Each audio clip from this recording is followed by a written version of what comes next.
Esse é o final do desfecho em que o apóstolo João está descrevendo a morte de Cristo.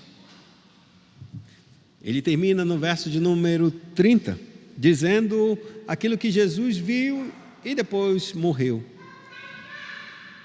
A Bíblia diz verdadeiramente que Jesus sabia que estava perto, e para que se cumprisse a Escritura, ele disse: tenho sede. E deram vinagre. Quando, pois, tomou o vinagre, no verso de número 30, disse: está consumado. E inclinando sua cabeça, rendeu o Espírito. Até aí, Jesus vê os eventos, tudo o que dependia dele, literalmente, tudo o que dependia dele para se cumprir as Escrituras, para que tudo aquilo que o Pai havia profetizado a respeito do Filho, que deveria executar, que deveria cumprir, na cruz do Calvário, Cristo ele vai consumindo cada uma das suas partes, em que ele ativamente tem vamos dizer, essa responsabilidade dessas coisas se cumprirem na sua vida. Porém, isso, quando ele diz está consumado, não é declarado exatamente que todas as coisas estão consumadas. Está consumado tudo aquilo que diz respeito à vida dele, a ele fazer as coisas que deveriam ser feitas. A partir de então, muitas coisas começam a verdadeiramente serem consumadas como um processo pelo qual aquilo que deveria ser feito tenha que acontecer. E a Bíblia diz claramente isso no verso 31. Então os judeus, para que no sábado não ficassem os corpos na cruz, visto que era a preparação, pois era grande o dia daquele sábado, rogaram a Pilatos que se lhes quebrassem as pernas e fossem tirados aqueles 3 condenados. João, ele está escrevendo já mais de 50 anos a 60 anos depois da morte e ressurreição de Jesus. É o último evangelho a ser escrito, um dos últimos livros do Novo Testamento a serem escritos. E ele vai relatar algo maravilhoso, porque João ele não está escrevendo apenas sobre a vida de Jesus, mas ele também retrata os fatos históricos dos eventos que cercam todo o sacrifício expiatório de Cristo. E nesse ato de João ele tem uma ideia muito clara, que não é somente trazer as notas que aconteceram e que haveriam ainda de acontecer dos eventos que depois da morte de Cristo haveriam de suceder, para que aqueles que recebessem sua carta e lessem esses registros tivessem a clara compreensão de que Deus ele está regendo toda a história da humanidade, que nada que acontece nessa face da terra é como se Deus estivesse, vou colocar uma analogia meio tosca, mas ela serve. Quando a gente vai preparar uma determinada comida e a gente coloca comida no fogão e faz as coisas tudo certinho, e a gente sabe que mais ou menos entre 5 a 10 minutos, ou 15 minutos, ou 30 minutos, aquela comida tem que estar pronta, e caso ela não esteja pronta, já que ela já está no fogo, ela vai queimar. E eu tenho que estar daqui a 30 minutos e desligar o fogo. Só que eu não vou ficar esperando a comida, e nenhuma dona de casa, e nem alguém que coloca a comida no fogo e espera ela cozinhar na frente da boca do fogo, olhando assim, que hora vai acabar esse negócio. Não, uma vez que eu coloco comida no fogo, eu já sei que eu posso, dentro daqueles 5 minutos, 10 minutos, talvez ir no banheiro, talvez lavar uma roupa, talvez fazer alguma coisa nesse pequeno intervalo de tempo. Então a gente deixa, mas a gente não é como Deus, que a gente vai fazer a outra coisa e esquece aquela lá. E eu sou um desses. É questão de segunda, eu esqueço. Quando eu volto já foi. Está tudo queimado, fazer o quê? Mas com Deus é diferente.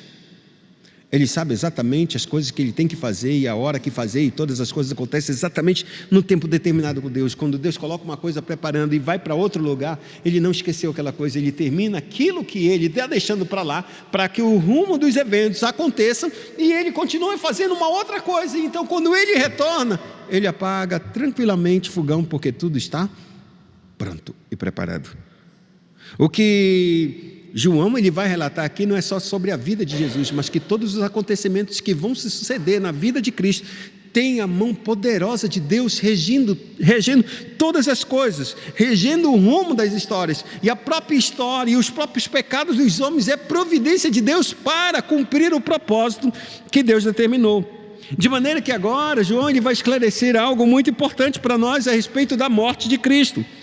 Que a Bíblia diz claramente que, melhor dizendo, a Bíblia não, a história diz claramente que todo aquele que era crucificado, a crucificação não era somente uma coisa muito terrível, e era certa a morte dessa pessoa, mas era uma morte lenta, agoniante, em que os condenados muitas vezes ficavam por 10 dias ou mais na cruz, até que então ele sucumbisse e morresse. A morte dele era por asfixia, como se ele fosse um afogado, mas ele não se afogava em água, ele se afogava no seu próprio sangue.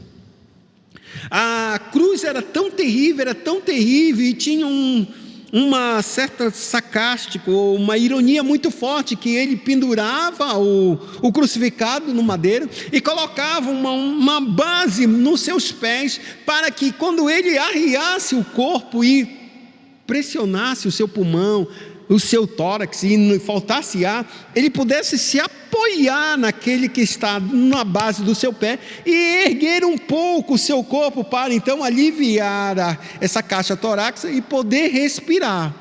Só que aí que é o ponto da ironia. Quando um condenado e crucificado fazia isso e se erguia porque ele queria se aliviar, e ela foi feita exatamente para se aliviar, porque se ele não se aliviasse, ele morreria. Mas quando ele faz isso, ele alonga a vida dele. E quando ele alonga a vida dele, ele permanece nessa agonia ainda mais tempo e mais dias. Aí vai chegar que a sua fraqueza é tão grande que ele já não tem mais força para erguer o seu próprio corpo, todo aquele peso. Então ele sucumbe em instantes de alguns minutos, em pouquíssimos minutos, ele morreria. Então, se uma pessoa quisesse sair da cruz, literalmente morrer rapidamente, era só ele não o quê? Se suspender, se apoiar naquilo. Mas o instinto nosso de sobrevivência faz com que a gente se coloque para resistir e prosseguir, pensando que de alguma maneira eu vou conseguir sair, e não tem como sair. Eu só estou protelando a minha morte, e a cada vez que eu protelo, mais agoniante fica a minha dor, mais terrível fica a agonia da cruz. E aqui entra um ponto maravilhoso que João está relatando para nós, porque ele, no tempo de Jesus e nos dias do Império Romano, ele tinha uma certa aceitação para as religiões dos lugares onde ele dominava, dos lugares onde ele conquistava. Ele permitia que a religiosidade daquele povo e daquele território, que era manifestada pelos seus cidadãos que foram conquistados, ele dava liberdade de adorar, desde que adorasse também a César. E deram liberdade para os judeus continuarem fazendo as suas oferendas, os seus sacrifícios no templo.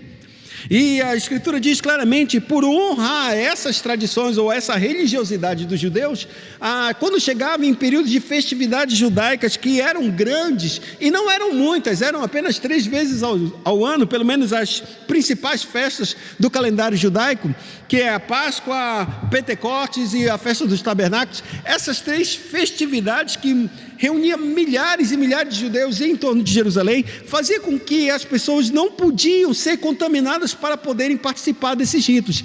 E um homem crucificado, ele era um homem imundo, e a terra se tornava impura se ele permanecesse na cruz, principalmente num período de um sábado tão especial como era o sábado pós-Páscoa. Então era necessário que as pessoas tivessem um pedido para que matasse rapidamente esses condenados à cruz, e pudessem então serem retirados seus corpos e pudessem ser sepultados, para que eles não pudessem ser contaminados, os vivos, e então pudessem participar das festividades religiosas, dos ritos judaicos. Isso aqui é importante para a gente entender alguma coisa que é interessante a respeito de Deus e de como Deus prepara todas as coisas. Cristo não era para ser açoitado, era para ele ser condenado à cruz e ir embora para a cruz e morrer na cruz. Mas se Cristo não fosse açoitado e ele apenas pegasse a sua cruz e entrasse e fosse levantado, ele não seria capaz de morrer em poucas horas. Mas Pilatos, para tirar de rota ou fazer com que apaziguasse a ira dos judeus, ele resolveu maltratar Jesus e açoitá-lo veemente. Mas açoitá-lo de uma maneira muito perversa, ao ponto de querer quase matá-lo. Ele só não deixou matar porque ele disse: olha, faz com muita força, mas não mata esse homem, porque ele não é digno de morte. Então, quando açoitaram muito Jesus, e ele pensando que isso seria bom, ia apaziguar a ira dos judeus e libertar Jesus, quando ele apresenta Jesus desfigurado, os judeus disseram: tira ele daqui, crucifica. Não alterou em nada, pelo contrário, aumentou mais a ira do povo para matar Cristo.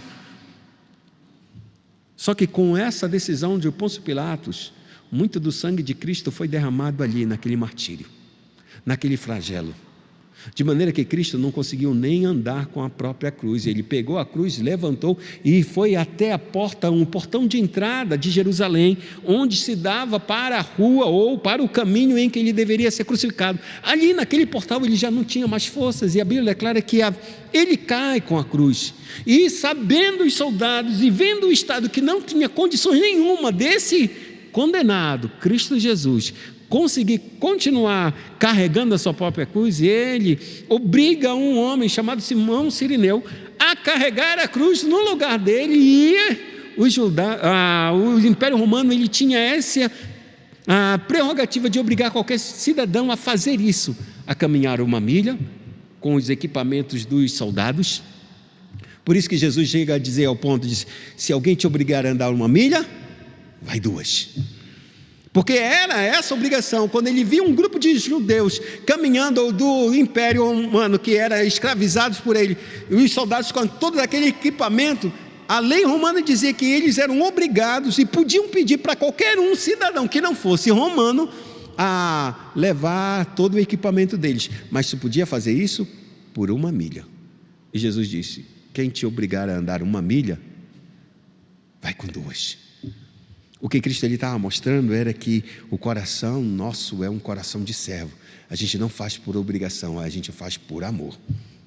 Mas esse é o ponto. Então isso fez com que os judeus ali, aquele Simão Cirineu, que nem era judeu, fosse obrigado, e ele não podia recusar. Ele foi, colocou a cruz e foi até o caminho em que havia sido destinado para a crucificação. Esse ponto leva a gente a entender exatamente algumas coisas, e uma das coisas é que toda a providência de Deus é para o nosso bem. Se Cristo não é açoitado da forma como ele é açoitado, ele não teria verdadeiramente condições de morrer. E nesse caso, na hora da sua morte, que deveria acontecer, como todos os outros condenados que estavam do lado dele, que não sofreram esse martírio, apenas pegaram a cruz, eles estavam totalmente, vamos dizer assim, saudáveis na hora da sua morte. E como nenhum deles podiam continuar na cruz, era necessário que se quebrassem as pernas. Por que quebrar as pernas? Porque quando quebrassem as pernas, o que aconteceria? Não tinha mais como se apoiar naquela base. E não se apoiando, o corpo desceria. E o corpo descendo, questões de 1 minuto, 2 minutos, morreria rapidamente. E foi isso que aconteceu. A providência de Deus para açoitar Cristo, pela maldade de Pôncio Pilatos, levou ele a cumprir um processo e uma ordem que Deus havia decretado. Como diz no verso 32: os soldados foram quebrar as pernas ao primeiro e ao outro que com ele tinham sido crucificados. Chegando-se, porém, a Jesus, como visse que já estava morto, não lhe quebraram as pernas, mas um dos soldados lhe abriu o lado com uma lança, e logo saiu sangue e água. Essa era a história diária dos homens, que se havia um movimento religioso judeu no próximo sábado, ninguém poderia permanecer na cruz, ninguém, teria que ser retirado. E a história é que mostra que a providência de Deus é maravilhosa, e essa providência leva a gente, a entender que Deus faz todas as coisas certas, irmãos. A Bíblia diz que então que os soldados foram e quebraram a perna de um, foram para o outro lado quebrar a perna de outro, porque viram que Jesus esse aqui está morto, Não adianta nada quebrar a perna. Como é que eu sei que ele estava morto? Porque ele não se apoiava mais na base. O corpo dele estava todo esticado para baixo. Esse daqui está morto. Mata esse, vamos matar esse. Vamos quebrar as pernas. Eles tinham uma marreta que quebrava exatamente as pernas, exatamente na canela. Pá, pá, de uma vez. Deve ter sido uma dor horrível. Arriavam de uma vez e ali morreram. Só que para certificar que Jesus não estivesse fingindo, talvez ele poderia estar fingindo e não ser quebrado as pernas, e então podemos tirar ele e ele pode sobreviver e viver. Vamos atravessar o lado dele com uma lança, pegar uma lança e atravessar o lado dele. O que eu posso dizer, amados, nessa história toda aqui, que João está relatando para nós, é que a gente tem que entender que tudo acontece por um decreto eterno de Deus para a execução do Filho de Deus.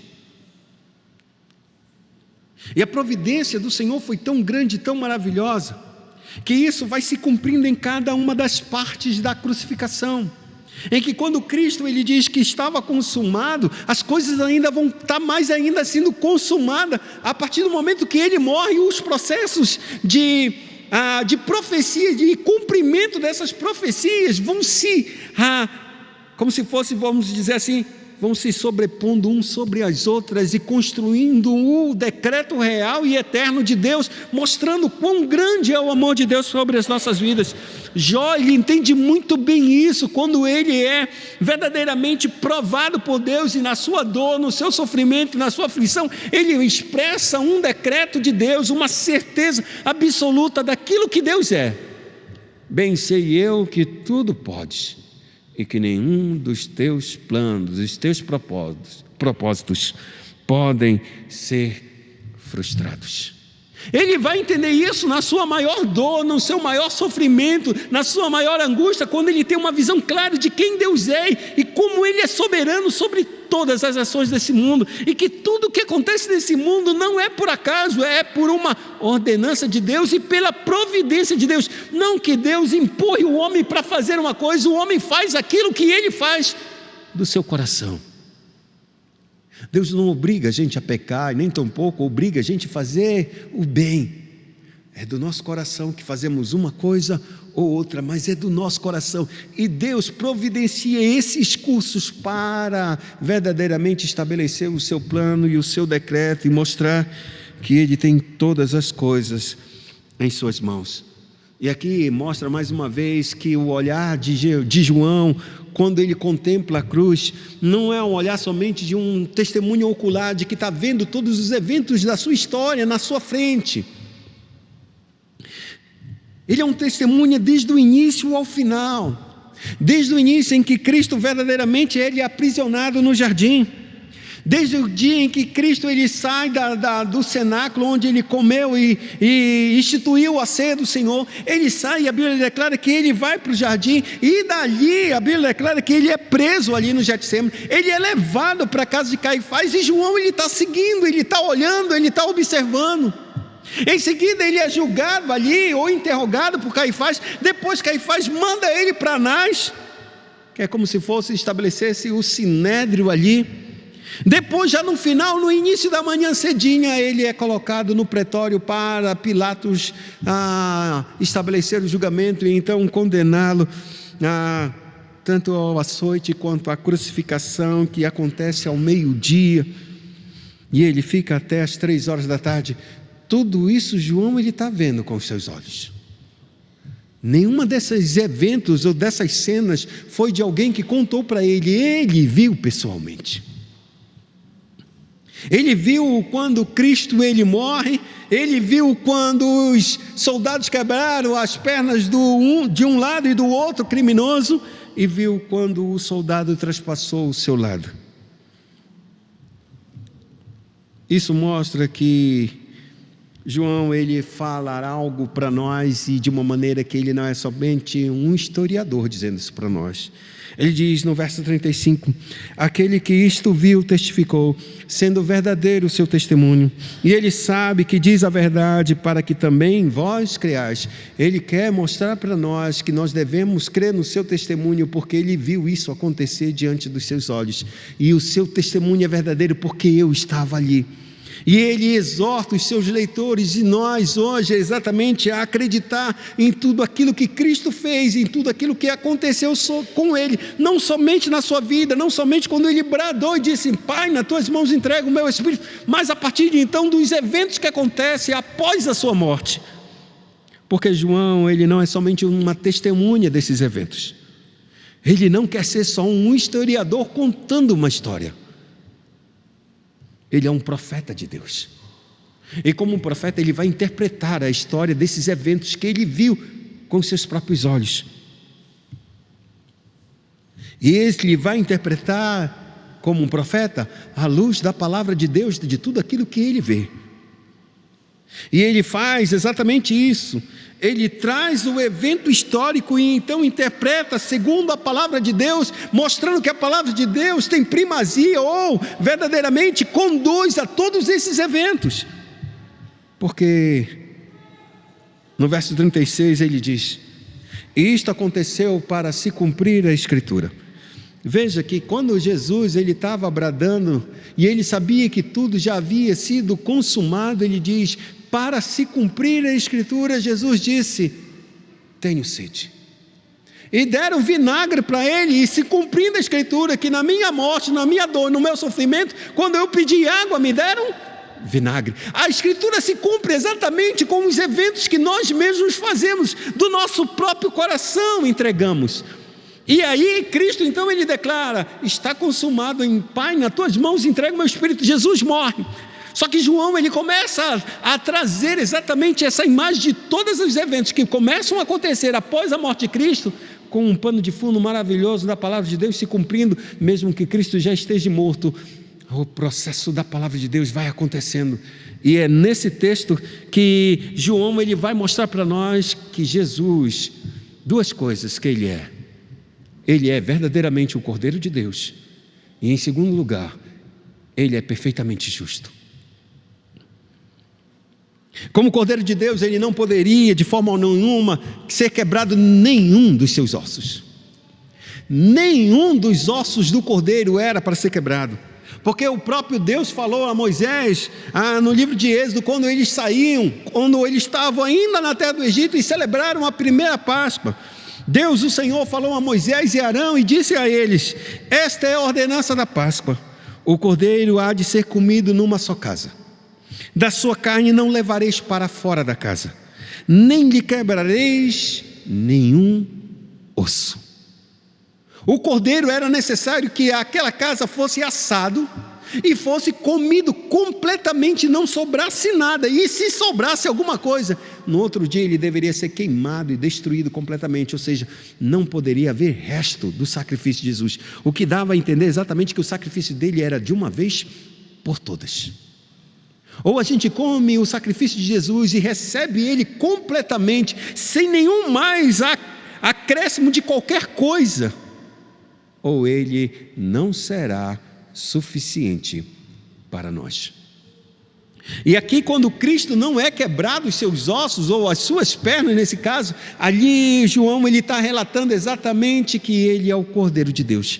Mas não somente isso, João ele relata e interpreta mais a Escritura, pois ele diz claramente ainda que embora não quebrasse nem os ossos, ele se parece como um Cordeiro de Cristo, ou o Cordeiro da Páscoa. Ele é o Cordeiro da Páscoa, mas ele também pode fazer alusão de que Jesus ele é o verdadeiro justo, cumprindo o Salmo de Davi, que no Salmo de número 34, do verso 17 ao 22, relata a história do justo, do único justo verdadeiro. Sabemos que Davi foi quem escreveu, mas sabemos que ele cometeu pecados como qualquer um de nós. E embora nós venhamos viver uma vida muito justa, ainda assim somos pecadores, como diz Salomão. Não há um justo sequer que faça o bem e nunca peque. Ele está relatando uma vida justa, honesta, mas não justa no sentido de perfeição. Não há um justo que faça o bem, que é bom para com os outros, que faz isso e faz aquilo outro, e nunca peque.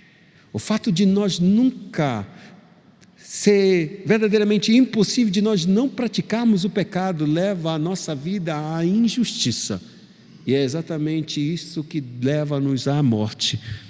E Cristo agora, Ele tem que ser verdadeiramente vindicado pelo próprio Deus. E tem que Ele ser declarado justo. E aí, o Salmo de número 34, que Davi escreve, ele diz: clamam os justos, e o Senhor os escuta, e os livra de todas as suas tribulações. Perto está o Senhor dos que têm um coração quebrantado e salva os de espírito oprimido. Muitas são as aflições do justo, mas o Senhor de todas o livra. Preserva-lhe todos os ossos, nenhum deles será quebrado. O infortúnio matará o ímpio, e os que odeiam o justo serão condenados. O Senhor resgata a alma dos seus servos, e dos que nele confiam, nenhum será condenado. Esse salmo reflete claramente que somente Cristo, Ele é o homem de dores e sabe o que é padecer. Mas Ele sabe o que é padecer, e Ele é o homem de dores porque Ele se colocou no meu lugar e no seu lugar. E Deus o livrou de todas as suas aflições quando Ele desceu o túmulo, ou desceu a morte, desceu o sepulcro, e depois de 3 dias o libertou do império da morte, do poder das trevas. Ele fez isso, e Ele fez isso não quebrando nenhum dos seus ossos. E aqui é importante salientar que quando verdadeiramente Jesus disse está consumado, estava consumado somente a parte que lhe era responsável, que ele tinha entendimento que deveria cumprir em sua vida, porque depois da sua morte, era o próprio Pai que teria que ser responsável de cumprir todos os outros eventos, e ele cumpriu todos os outros eventos, como diz o texto. Para se cumprir a Escritura, nenhum dos seus ossos será quebrado. E outra vez diz a Escritura: eles verão aquele a quem traspassaram.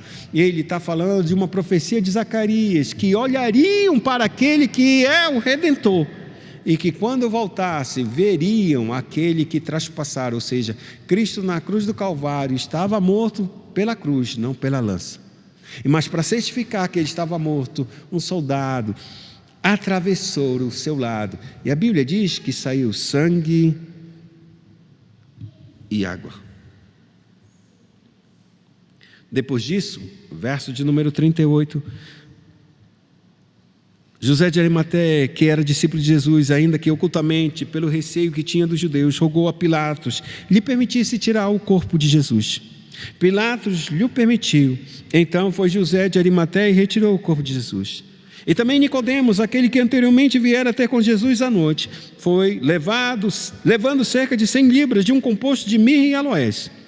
Tomaram, pois, o corpo de Jesus e envolveram em lençóis com os aromas, como é de uso entre os judeus na preparação para o sepulcro.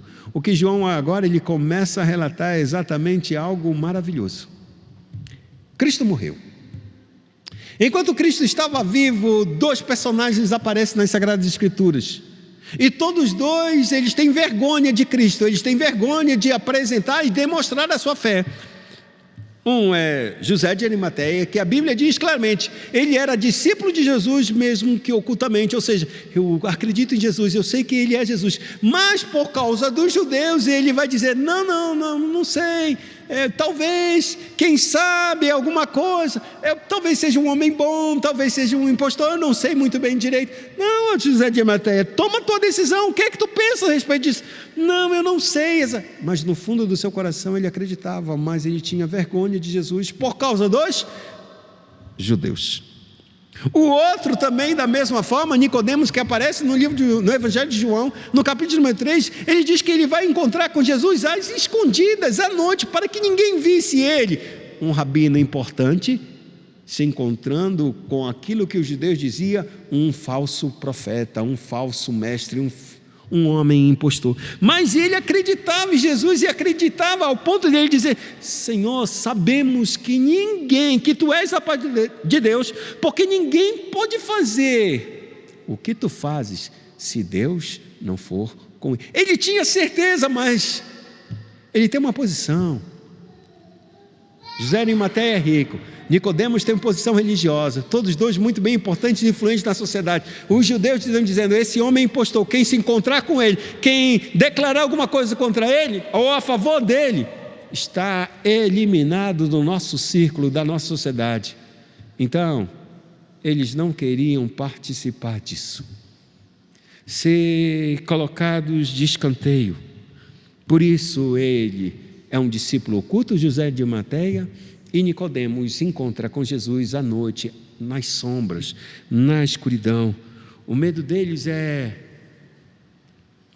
eu não vou ser humilhado, eu não serei desprezado só porque eu creio em Jesus, eu não serei colocado do lado e o mundo todo vai me odiar só porque eu acredito. Não, eu vou comer das duas partes. Eu vou continuar acreditando em Jesus e vou continuar recebendo as regalias e as homenagens deste mundo. Só que no Evangelho isso não é possível. Se você quiser o amor de Deus, você tem que abrir a mão deste amor podre deste mundo. Se você quiser a glória de Deus, você vai ter que desistir dessa glória deste mundo. E a forma de Deus mostrar que nós queremos sua glória é recebendo a sua cruz, é não se envergonhando da cruz.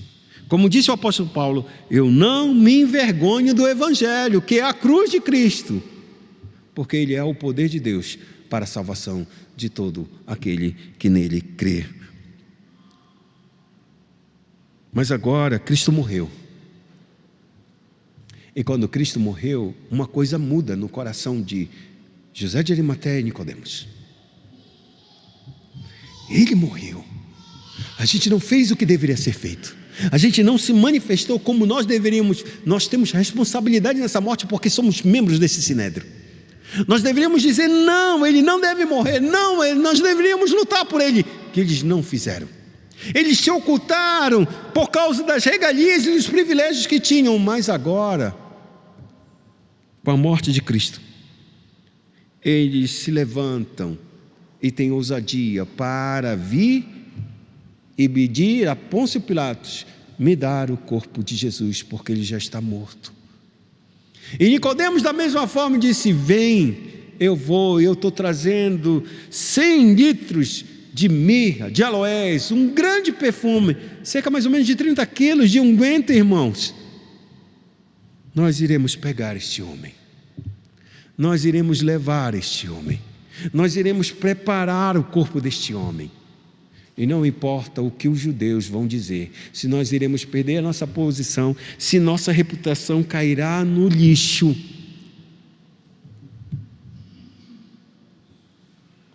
O que mostra, irmãos, é que ninguém vai testemunhar de Cristo se não for até a cruz. Ninguém. Não tem força e não tem verdade o seu testemunho se ele não for até Cristo e encontrar com ele na cruz. E é exatamente isso que esses homens fazem. Eles vão encontrar com Cristo na cruz, morto e sepultado, mas eles reconhecem: esse é o Cordeiro de Deus, e por isso eles pedem um corpo a Pilatos. Pilatos o entrega e eles fazem um sepultamento. E agora João, por fim, ele vai relatar o lugar em que Jesus foi sepultado. E em toda a descrição, do início ao final do sepultamento de Jesus, há um local que João está sempre pontuando. E esse local, porque João ele está interpretando os fatos históricos, e ele é um profeta. E então ele diz: o jardim.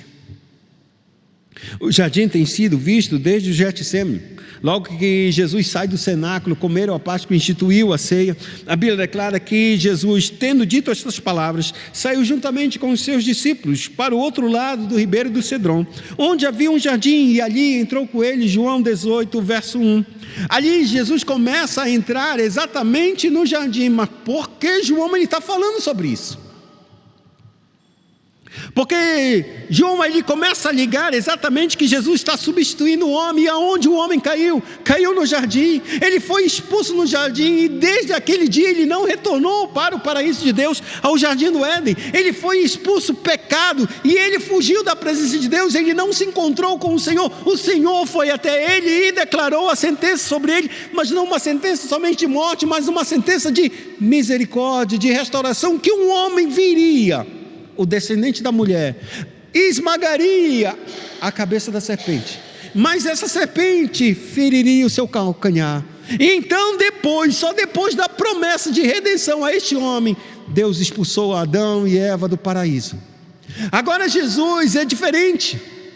Jesus vai assumir o homem, vai assumir a culpa do pecado, e então ele vai entrar no jardim, e é exatamente isso que João está trazendo, saindo da Páscoa, ou seja, da celebração da Páscoa e da instituição da ceia. Jesus entra no jardim, é isso, e entrou com eles nesse jardim de prensa, onde Jesus começaria verdadeiramente o seu sofrimento. E a Bíblia diz que é nesse jardim que ele começa a derramar as primeiras gotas de sangue.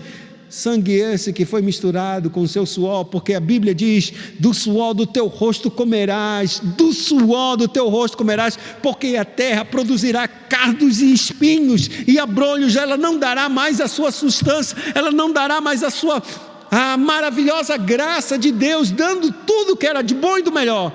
Ela produzirá as maldições pela qual tu fizeste com que a terra fosse amaldiçoada por conta do teu pecado. A Bíblia diz que Jesus então ele começa a suar, e as suas gotas de sangue se transformam, as suas gotas de suor se transformam em sangue, e suas lágrimas da mesma maneira se tornam em sangue.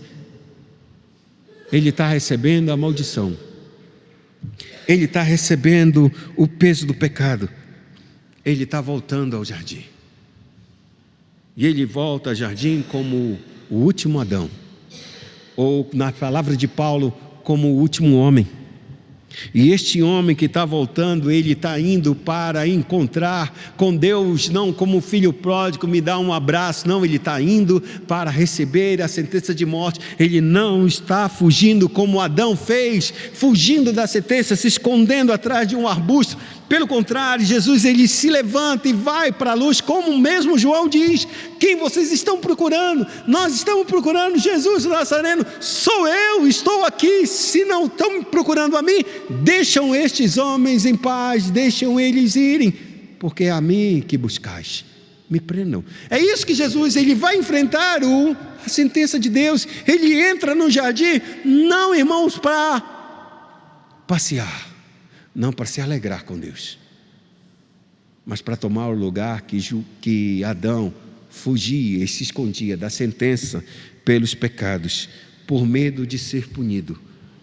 Porém, Cristo ele vai direto e se encontra com o Pai. É no jardim que Jesus é preso. Segue sua crucificação e morte na cruz. Só que João continua a relatar algo. Ele diz, no verso 41, no lugar onde Jesus fora crucificado, havia um jardim. Jesus continua no jardim. Ele é preso no jardim, ele é crucificado em um jardim. E neste, um sepulcro novo, o sepulcro está no jardim, no qual ninguém tinha sido ainda posto. Por quê? Porque Deus não permitiu que Adão entrasse nesse sepulcro, porque uma promessa de redenção foi dada a ele, e essa promessa era para o Redentor entrar nesse sepulcro, no jardim. Tudo que acontece com Cristo, desde seu início até o final, é o cumprimento da profecia no Jardim do Éden, em Gênesis 3,15. Um Redentor virá, o descendente da mulher vai ferir a cabeça de Satanás, vai destruir o poder dele, porque ele é o Cordeiro de Deus. Mas isso não acontecerá sem dor, sem sofrimento e sem a sua morte, porque Jesus é o Cordeiro de Deus, que tira o pecado do mundo. E ele fará isso resgatando o homem, e esse resgate, o custo dela é a sua própria vida, com muita dor e sofrimento, com o abandono do próprio Pai, daquele que nunca havia se apartado de Deus. E a Bíblia declara, e é exatamente isso que vemos ali, pois, por causa da preparação dos judeus e por estar perto do túmulo, depositaram o corpo de Jesus. O fim do relato da morte de Cristo é que ele morre no jardim, ele é preso no jardim, ele é crucificado no jardim, ele desce no jardim, ele é posto num sepulcro no jardim, ele é o último homem. Tudo isso Cristo fez. Agora não em vida, mas na sua morte. Deus fez cumprir todo aquilo que estava determinado para que Ele pudesse nos libertar do império da morte, nos libertar do poder do pecado, nos libertar do nosso inimigo e acusador de nossas almas, o diabo, Satanás, a antiga serpente. E Deus fez isso por causa do seu tão grande amor com que nos amou. Nessa noite eu quero mostrar algo para vocês, que João é muito claro em relatar. Eu fui testemunha disso. Eu vi tudo isso. E eu vi, e ele se coloca, eu fui um dos que esqueceram Jesus. Mas outros 2 homens, que seguiam Jesus às sombras, à distância, ocultamente, para não serem repreendidos, para não perderem os seus privilégios, quando viram Cristo na cruz, morto, eles entenderam que não fazia sentido a glória deste mundo. Fazia sentido eles fazerem o que era certo e direito diante de Deus. Pegaram o corpo de Jesus, deram a sua face e disseram: nós cremos neste homem, ele é o rei. Não sei o que vai acontecer daí em diante, mas ele é o rei. E eu recebo todo o escárnio e zombaria e desonra que pode vir deste meu gesto, mas eu sei que é isso que Deus quer que eu faça. Eles fizeram, sepultaram e então cumpriram a Escritura. Na morte me colocaram em um lugar, em um sepulcro de rico. Assim foi. Tudo se cumpre, irmão. Tudo se cumpre. E com cada uma das provisões de Deus, cada uma das provisões de Deus, levam exatamente a cumprir o plano e o eterno decreto de Deus. Se Deus fez isso, irmãos, o que Ele não tem reservado para a minha vida e para a sua vida? Eu encerro a minha palavra nesta noite com as palavras do apóstolo Paulo. Aquele que não poupou o seu próprio filho, antes o entregou a mim, para morrer pelos meus pecados, como Ele não nos dará juntamente com Ele todas as coisas? Aquele que não poupou o seu próprio filho por amor a mim, antes o entregou por causa de mim. Como Ele vai se negar a entregar qualquer coisa juntamente com Cristo a nós? Que Deus Santo, Deus Pai, conduza o teu povo nesta noite.